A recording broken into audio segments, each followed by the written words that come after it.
sebenarnya kalau dikatakan penulis itu bukan menulis sih, sebenarnya kayak lebih menuangkan apa ya, pengalaman aja sih gitu, pengalaman hidup. Awalnya itu pulang dari Solo, pulang dari RC dulu. Aku kan sempat sekolah di sana selama kurang lebih itu 1 tahun. Setelah itu aku kembali ke Kediri. Awalnya tuh aku nggak pernah berpikir pengen jadi ini, pengen jadi itu, nggak. Bahkan untuk jadi seperti yang sekarang itu pun aku nggak sama sekali nggak berpikir gitu bakalan akan jadi seperti ini tuh, nggak akan kepikiran gitu. Sampai akhirnya aku punya ide. Aku kan hobi nulis ya, akhirnya aku cobalah nuangin tuh isi tulisan dulu yang pernah aku buat, yang sempet aku buat tapi aku nggak jadiin sebuah karya. Siapa tahu ini bisa memotivasi teman-teman.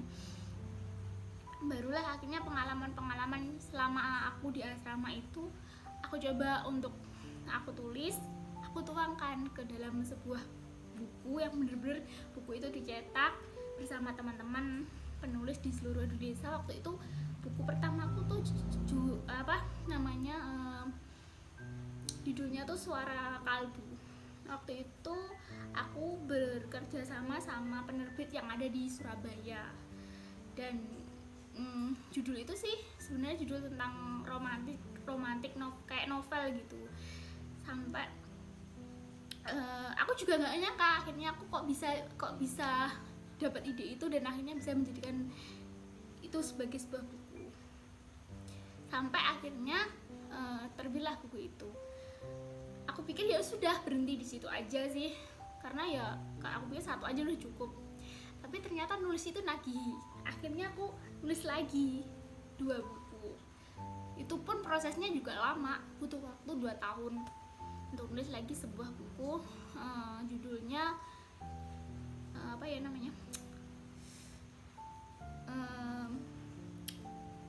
judulnya apa sih, seuntai kata atau apa, lupa aku judulnya.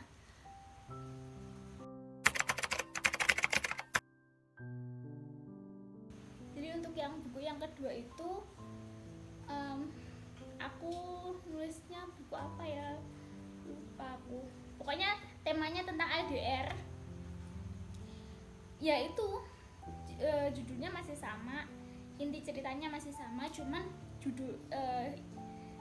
judulnya itu beda. Kalau waktu itu kan yang pertama tentang PPL, yang kedua lebih tentang kayak romantikan gitu, tapi intinya itu juga sama, ke situ-situ juga.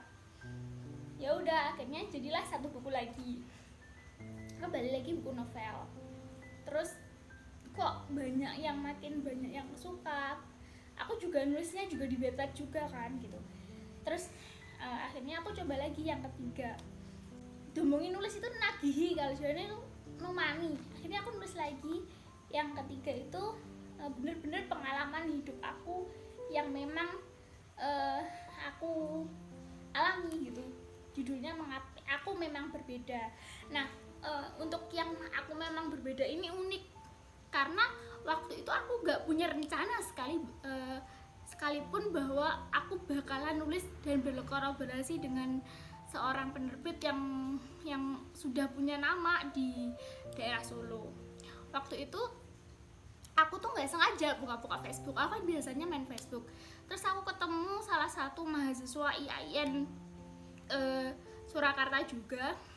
Dia jurusan bahasa Arab gitu, tapi dia bekerja di sebuah penerbit yang akhirnya mengenalkan aku ke penerbit itu. Dia mencari 12 sosok difabel untuk jadikan inspirasi, dan aku cobalah untuk mendaftarkan diri gitu. Akhirnya buku itu jadi, dan itu pengalaman tentang hidupku selama aku menjadi seorang disabilitas. Bagaimana ketika aku di lingkungan sekolah, di luar lingkungan sekolah, dan bagaimana aku bersosialisasi dengan orang-orang disabilitas maupun non disabilitas gitu. Dulu sampai gimana rasanya sekolah di tempat yang normal, kita dibedakan gitu ya, kita dibedakan sama teman-teman, tas dibuang di tong sampah. Itu yang saya rasakan ketika saya dulu sekolah. Ya mungkin banyak teman-teman yang disabilitas yang sudah jadi mahasiswa itu juga merasakan apa yang saya rasakan gitu. Bahkan yang sudah menjadi mahasiswa pun masih sering dibully teman-temannya, masih sering diskriminasi tuh banyak gitu. Bukan hanya saya saja, tapi ya mungkin pengalaman yang ini yang saya ceritakan adalah pengalaman saya gitu aja sih.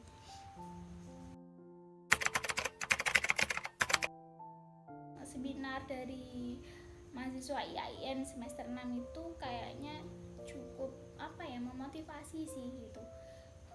Tapi kalau menurut saya tuh lebih kan ini kan PDKK Ngasem ini kan PDKK yang baru berdiri ya. Itu lebih kayaknya lebih bisa membantu kita untuk lebih go up lagi, lebih bisa dikenal lagi gitu.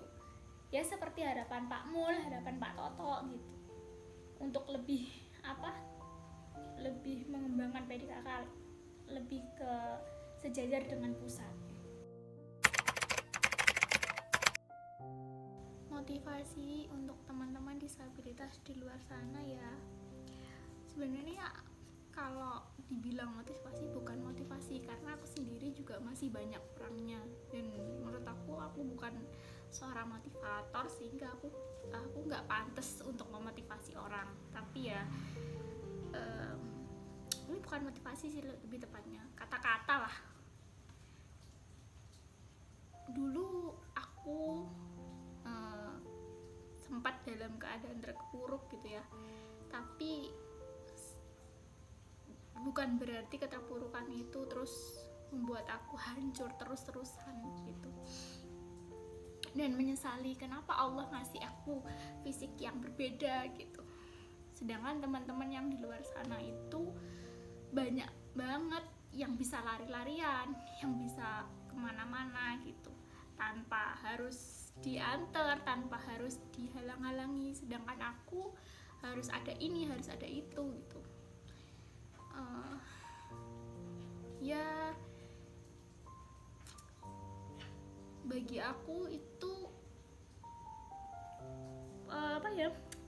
titik-titik itu titik-titik yang paling membuat aku down sih gitu, down terus kayak nggak menyalahkan Tuhan sih, kenapa sih Allah tuh kasih aku fisik yang seperti ini gitu. Aku tuh pengen lari gitu, aku tuh pengen jalan, aku tuh pengen kayak teman-teman gitu, tapi kenapa Allah kasih aku kayak gini gitu, nggak bisa jalan, nggak bisa kemana-mana gitu. Tapi sekarang aku udah balikin lagi bahwa apapun dan bagaimanapun kondisiku, Allah pasti punya sesuatu di balik kekurangan yang aku miliki, dan Allah sekarang nunjukin di balik kekurangan aku ada sesuatu yang Allah titipkan, satu kelebihan gitu. Meskipun banyak banget kekuranganku di keluarga yang mungkin ya keluarga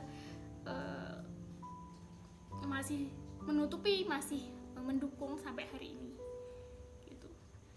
Itu yang membuat aku bisa duduk dan bisa memotivasi kalian, bukan motivasi sih, tapi memberikan kata-kata yang seperti ini.